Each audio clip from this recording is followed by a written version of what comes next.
Good morning student. आज हम पहाड़ी चित्रकला के प्रमुख चित्रों के बारे में पढ़ेंगे। इससे पहले मैंने पहाड़ी चित्रकला के उद्भव, विकास व पहाड़ी चित्रकला को कितने भागों में बांटा गया है, पहाड़ी कला हमें कहाँ कहाँ से प्राप्त हुई, इसके बारे में जानकारी मैंने आपको दी थी। उसका पुनः एक बार रिवीजन करते हुए मैं आपको प्रमुख चित्रों के बारे में बताऊंगी। पहाड़ी चित्रकला का उद्भव 17वीं शताब्दी में हुआ था। तब इसका उद्भव के बारे में कई विद्वानों में मतभेद है। आनंद कुमार स्वामी ने पहाड़ी चित्रकला को 17वीं शताब्दी का माना है। उसमें गुलेर, कुल्लू, बसोली, नूरपुर आदि को शामिल किया है, जिसे दक्षिण चित्रमाला कहा है। ऐसे ही अजित घोष ने जो है 17वीं शताब्दी के आरंभिक काल के ही जो चित्र है पहाड़ी चित्रकला में शामिल किए हैं। उन्होंने बसोली और नूरपुर को जो है पहाड़ी चित्रकला में शामिल किया है। ऐसे ही केजी सुब्रमण्यम ने भी जो है पहाड़ी चित्रकला के बारे में कहा है और वाचस्पति गिलोरा ने कहा है कि पहाड़ी चित्रकला के भित्ति चित्रों के छोटे रूप ही कांगड़ा कला के स्वरूप है। इस प्रकार से हम देखते हैं कि विद्वानों में मतभेद रहा है पहाड़ी कला को लेकर, लेकिन पहाड़ी चित्रकला को दो भागों में बांटा गया था। एक तो बसोली और दूसरा था कांगड़ा।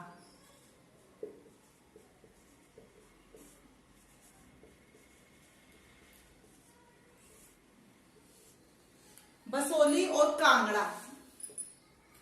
बसोली शैली जो है इसमें सबसे पहले जो स्थान हमें प्राप्त हुआ वो गुलेर हुआ।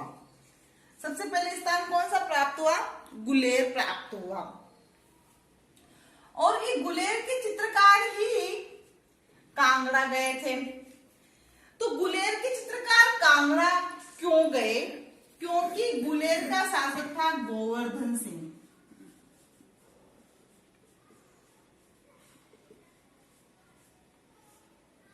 गोवर्धन सिंह था। इसकी मृत्यु हो गई थी 1770 ईस्वी में। और गोवर्धन सिंह की मृत्यु होने के पश्चात यहाँ के जो चित्रकार थे उन्हें यहाँ सुरक्षा, संरक्षण, उचित परिवेश आदि प्राप्त नहीं हुआ और सम्मान प्राप्त नहीं हुआ। ये चारों चीजें उन्हें प्राप्त नहीं होने के कारण चित्रकार जो है गुलेर से कांगड़ा की तरफ गए। दूसरा कारण जो गुलेर से चित्रकारों का कांगड़ा की तरफ जाने का है वो था धार्मिक कारण। वैष्णव धर्म से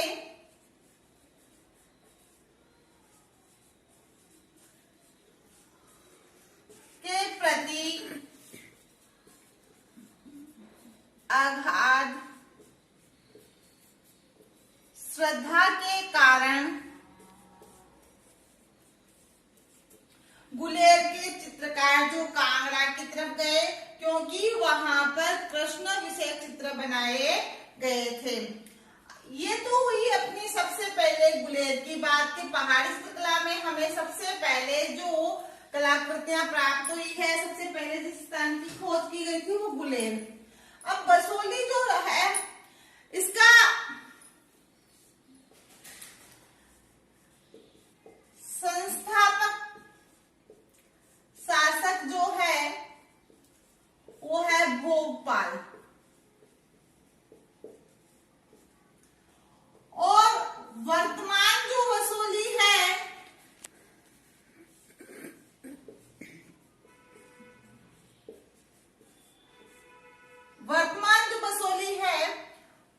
उसकी स्थापना करने वाला था भूपतपाल।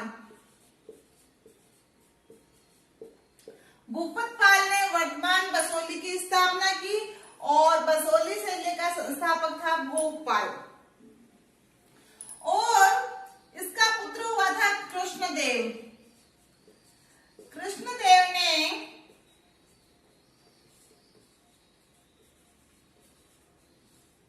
अकबर के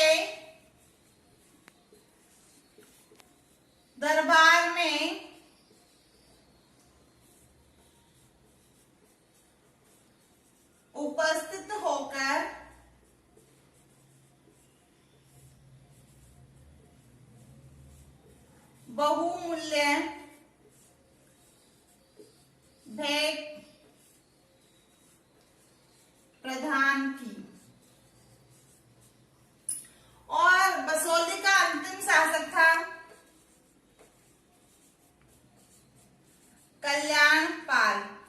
कल्याणपाल के कोई संतान नहीं थी और कल्याणपाल के पश्चात कोई संतान नहीं होने के कारण जो बसोहली का जो है स्वरूप समाप्त हो जाता है और बाद में बसोहली शैली जो है समाप्त हो जाती है। बालों का जूड़ा सिर के मध्य में ऊर्ध्व खड़ा बनाया गया है, यानी बालों को इकट्ठा करके सिर के मध्य में जूड़ा बनाया गया है। वह जूड़ा कैसे खड़ा बनाया गया है। और गले में भगवान श्री कृष्ण गले में क्या पहनते थे? वैजयंती माला और मोतियों की माला। तो गले में मोतियों की माला व दो लड़ी का हार या वैजयंती माला पहन रखा है। गले में मोतियों की माला व दो लड़ी हार जो है वह गले में पहन रखा है। और कंधे पर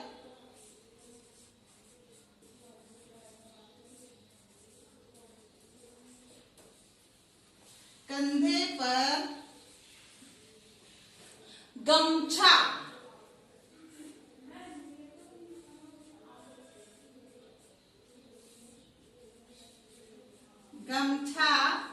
डाले हैं। यहाँ पे कंधे पर गमछा डाले हुए हैं। अब इसमें मुख्य विशेष बात क्या है कि श्री कृष्ण को सैंडल पहने दिखाया गया है। पैर में क्या पहन रखा है? श्री कृष्ण ने सैंडल पहन रखा है। तो पैर में कृष्ण को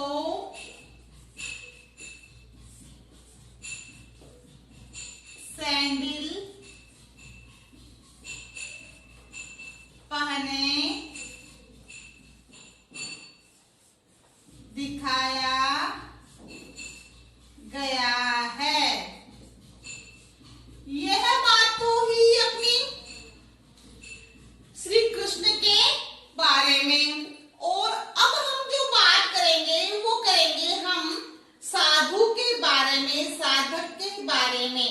साधक ने क्या पहन रखा है ये चर्चा हम अब जो है साधु के बारे में करेंगे। अब हम साधु के बारे में जानकारी हासिल करेंगे। तो जिस प्रकार श्री कृष्ण को हमने नीले रंग में दर्शाया, क्योंकि श्री कृष्ण भगवान विष्णु के अवतार थे और भगवान विष्णु के अवतार होने के कारण काले थे और काले रंग को नीले रंग में दर्शाया। तो साधु कैसा है? गोरे रंग का है। तो गोरे रंग का होने के कारण उसके शरीर पर, चेहरे पर भभूत लगाई गई है। उसके शरीर पर क्या लगाई गई है? बभूत लगाई गई है। बभूत लगाने से वह सफेद दृश्यमान है, यानी साधु को गोरा दर्शाया गया है। साधु ने श्री कृष्ण के सम्मान ही धोती पहन रखी है, लेकिन श्री कृष्ण की धोती पीले रंग की थी और साधु की धोती लाल रंग की है। तो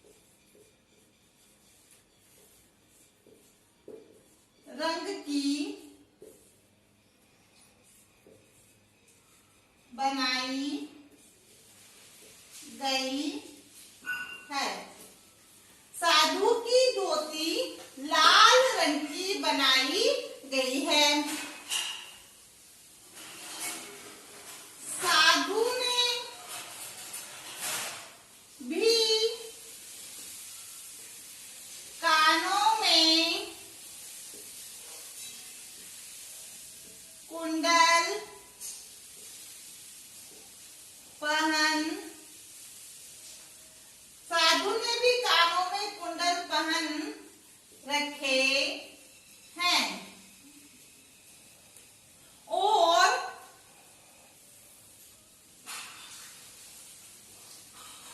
श्री कृष्ण के समान ही साधु ने गले में मोतियों की माला, लेकिन श्री कृष्ण ने वैजयंती माला पहन रखी है, साधु ने रुद्राक्ष की माला पहन रखी है।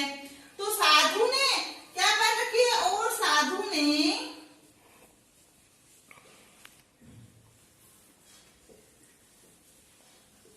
मोतियों की माला व रुद्राक्ष की माला पहन रखी है।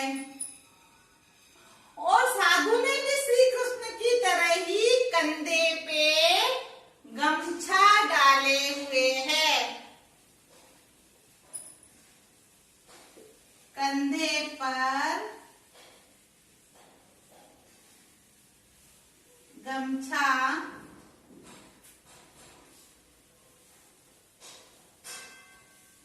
डाले हैं। तो साधु और श्री कृष्ण का चित्र जो बनाया गया वो एकदम सेम है, एक समान है, लेकिन रंग का अंतर है। उन दोनों के शरीर के रंग का अंतर है, धोती के रंग का अंतर है, गले में जो माला है वो उसके गले में, तो साधु के गले में रुद्राक्ष की है और श्री कृष्ण के गले में किसकी माला है? वैजयंती माला है। कानों में दोनों ने कुंडल पहन रखे हैं। बस अंतर जो मुख्य है वो ही था कि श्री कृष्ण ने पैर में सैंडल पहन रखे थे। अब और साधु श्री कृष्ण के सामने हाथ जोड़े खड़ा है।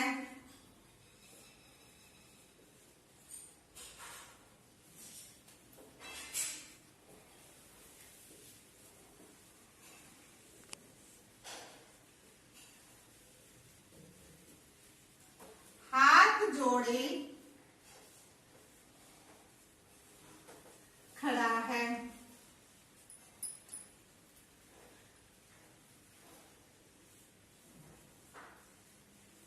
पृष्ठभूमि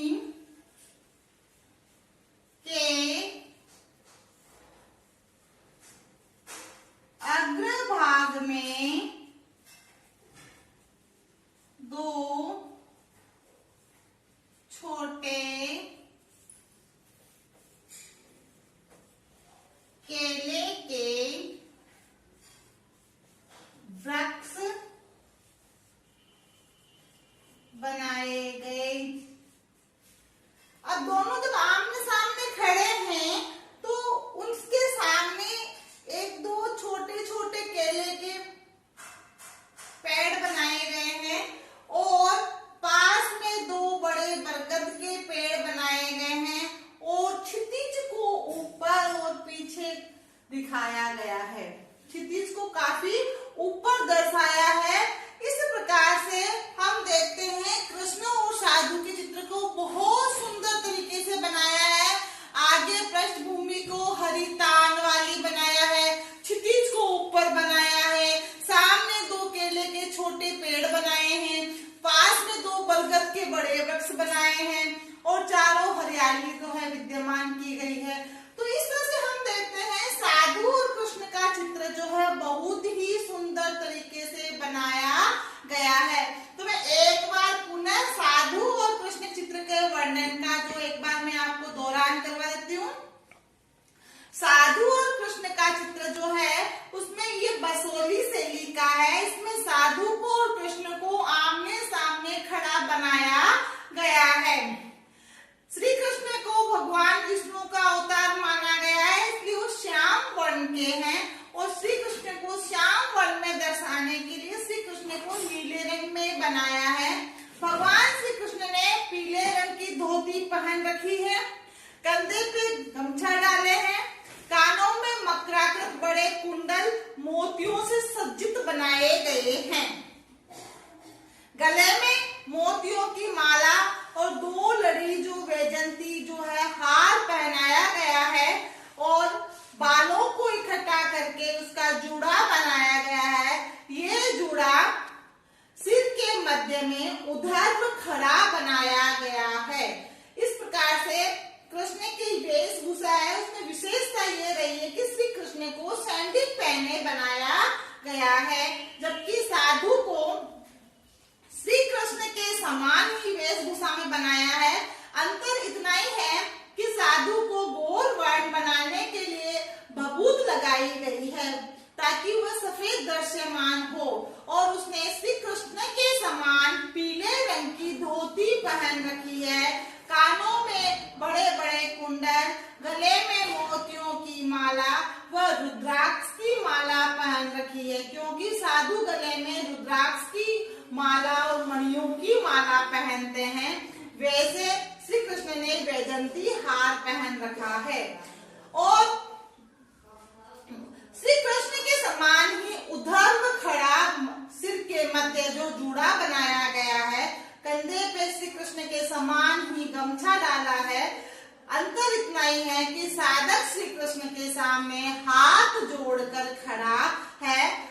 दोनों के आगे छोटे केले के वृक्ष बनाए गए हैं और आगे की पृष्ठभूमि हरी तान वाली बनाई गई है। पास में बड़े बरगद के वृक्ष बनाए गए हैं और क्षितिज को काफी ऊपर दृश्यमान किया गया है, दिखाया गया है। इस प्रकार से हरी भरी पृष्ठभूमि को दर्शाते हुए श्री कृष्ण और साधु का चित्र जो है बनाया गया है।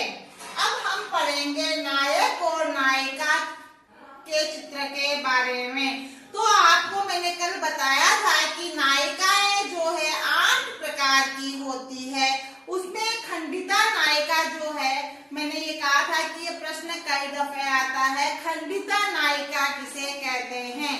तो 8 प्रकार की नायिका में खंडिता नायिका पर आधारित जो है नायक नायिका का चित्र बनाया गया है। खंडिता नायिका वह नायिका होती है जो रात भर अंधेरे में खड़े रहकर अपने नायक का इंतजार करती है और विरह में वह जलती रहती है, उसे खंडिता नायिका कहा गया है। तो यहाँ पर नायक को श्री कृष्ण और नायिका को राधा के रूप में बनाया गया है। ये चित्र कांगड़ा शैली का चित्र है। नायिका यहाँ पे खंडिता नायिका के रूप में चित्रित है। अब मैं आपको इस चित्र के बारे में बताऊंगी। काल के बाद में बसोली जो है शैली समाप्त हो जाती है और बसोली शैली के बारे में मेदनी पाल ने कहा कि बसोली शैली के जो चित्र है वो शीश महल व रंग महल के अंदर हमें प्राप्त होते हैं। ऐसे ही हम कांगड़ा शैली के चित्रों के बारे में देखेंगे। कांगड़ा शैली की जो स्थापना है, संस्थापक जो था वो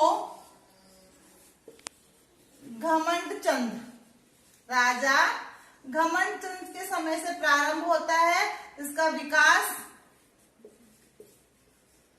जो है घमंड चंद ने किया और घमंड चंद का समय जो है 1757 से 1774 का है ना। और घमंड चंद कला प्रेमी था और कला को उन्होंने काफी सम्मान व सुरक्षा प्रदान किया था और इसी का एक शासक हुआ था कांगड़ा का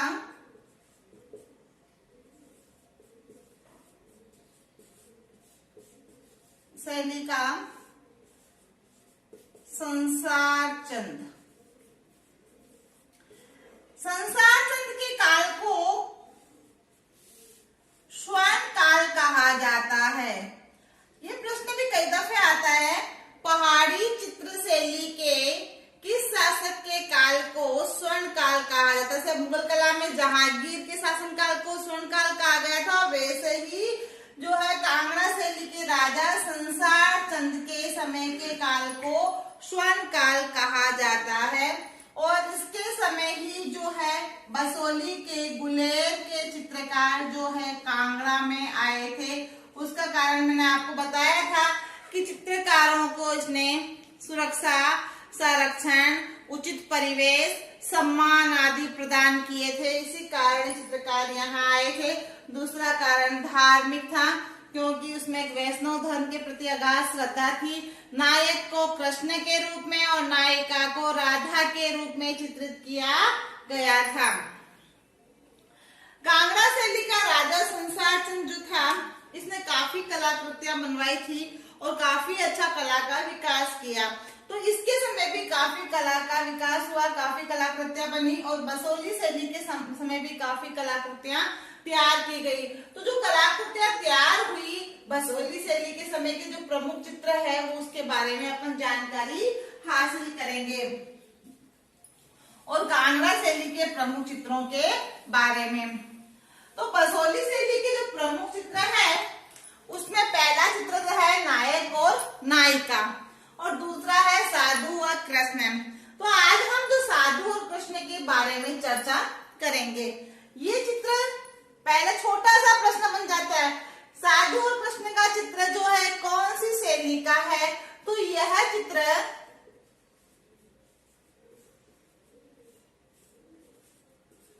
बसोली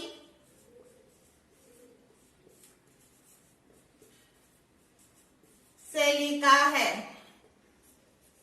कौन सी शैली का है? बसोली शैली का है। अब इस चित्र में क्या है कि साधु और कृष्ण को बनाया गया है। अब जो साधु और कृष्ण को बनाया गया है तो कृष्ण के सामने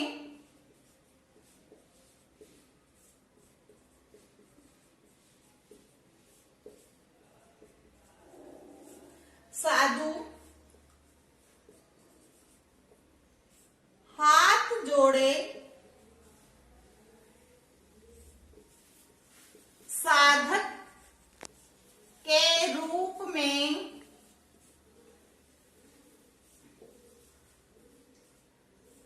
खड़ा है ना? कृष्ण के सामने साधु हाथ जोड़कर साधक के रूप में खड़ा है। अब इसमें पहले तो हम कृष्ण का वर्णन करेंगे, कृष्ण के बारे में देखेंगे और बाद में हम साधु के बारे में जानकारी हासिल करेंगे। तो जो कृष्ण है उसने पीले रंग की धोती पहन रखी है।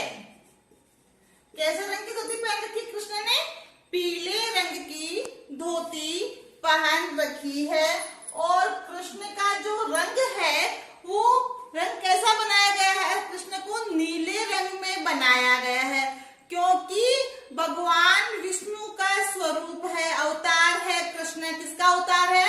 भगवान विष्णु का अवतार है और भगवान विष्णु का अवतार होने के कारण कृष्ण का जो रंग है वो कैसा है बच्चों?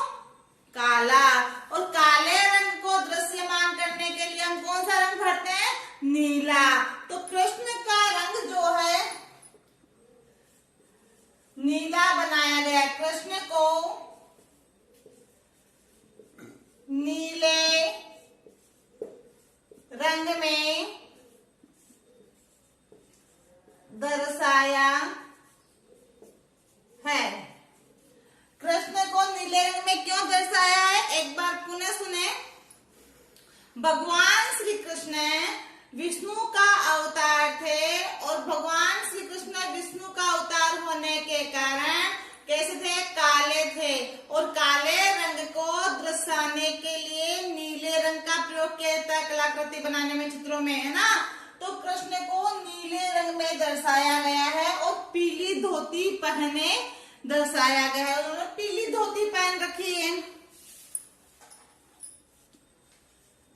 कानों में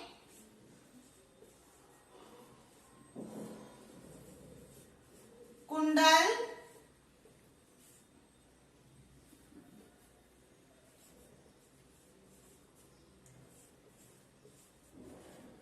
रखे हैं मोतियों से, जो कुंडल उन्होंने कानों में पहन रखे हैं वो कैसे हैं? मोतियों से सज्जित यानी सजाए हुए।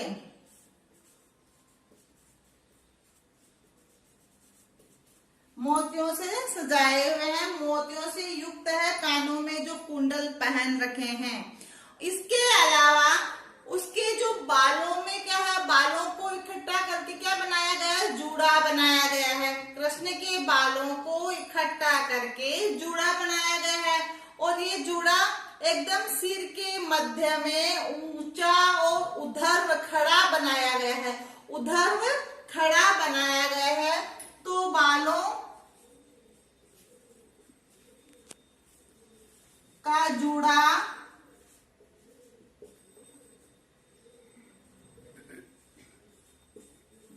सिर के मध्य में ऊर्ध्व खड़ा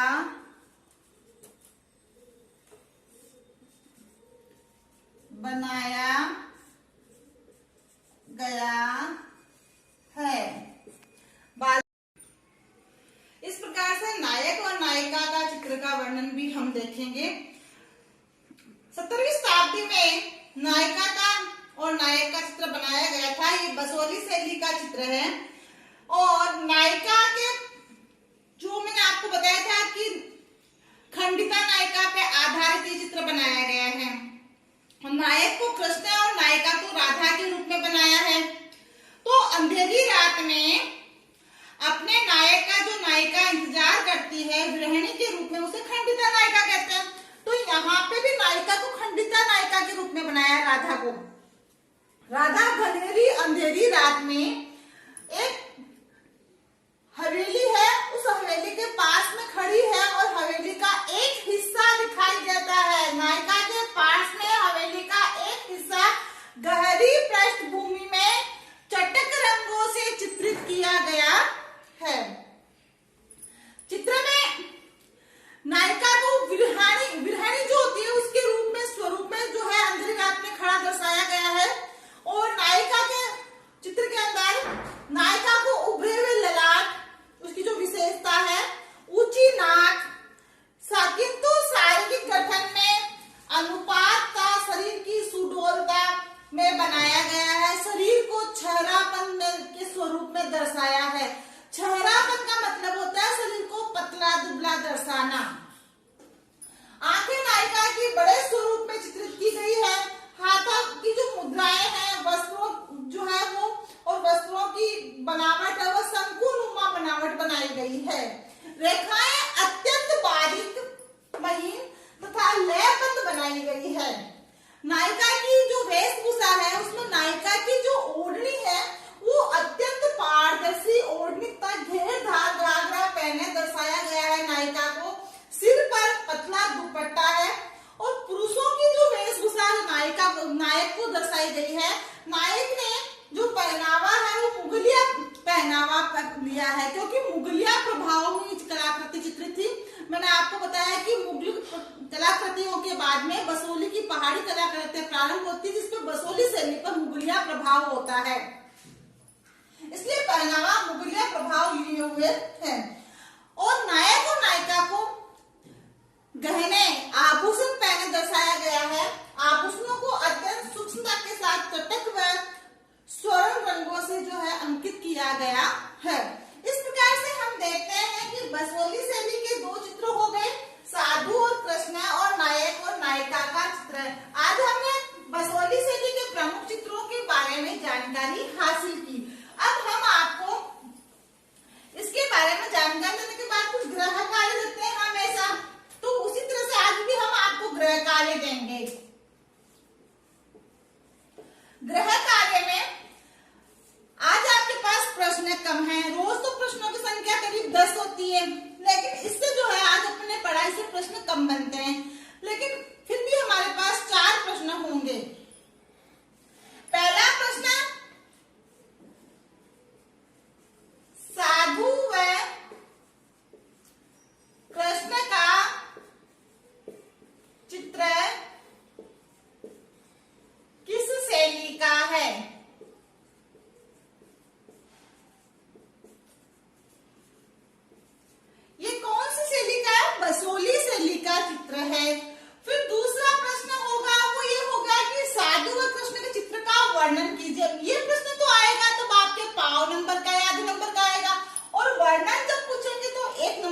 होगा। तो उसमें साधु और कृष्ण की वेशभूषा को दर्शाना है। साधु व कृष्ण के चित्र का वर्णन कीजिए। तीसरा प्रश्न,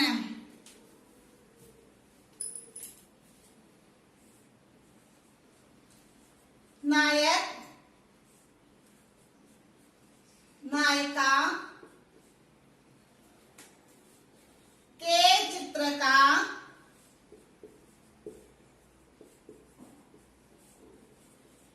वर्णन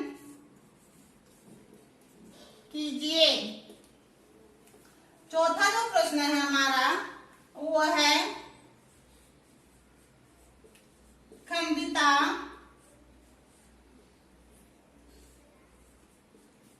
नायिका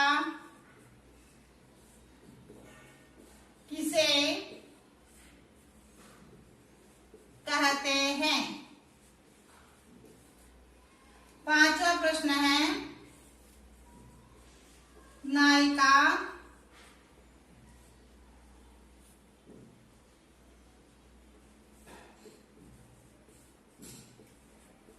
कितने प्रकार की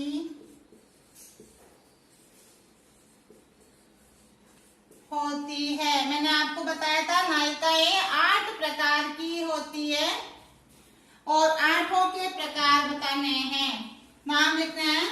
उसमें एक खंडिता नायिका भी प्रकार था। खंडिता नायिका किसे कहते हैं ये मैंने आपको अच्छी तरह से बता दिया। तो इस प्रकार से हमारे 5 प्रश्न आपके होमवर्क में बनते हैं कि साधु व कृष्ण का चित्र किससे लिखा है, साधु व कृष्ण चित्र का वर्णन कीजिए, नायक और नायिका के चित्र का वर्णन कीजिए, खंडिता नायिका किसे कहते हैं और नायिकाएं कितने प्रकार की होती है। इस प्रकार से आज हमारी जो पहाड़ी शैली और बसोली शैली व कांगड़ा शैली जो है कंप्लीट होती है।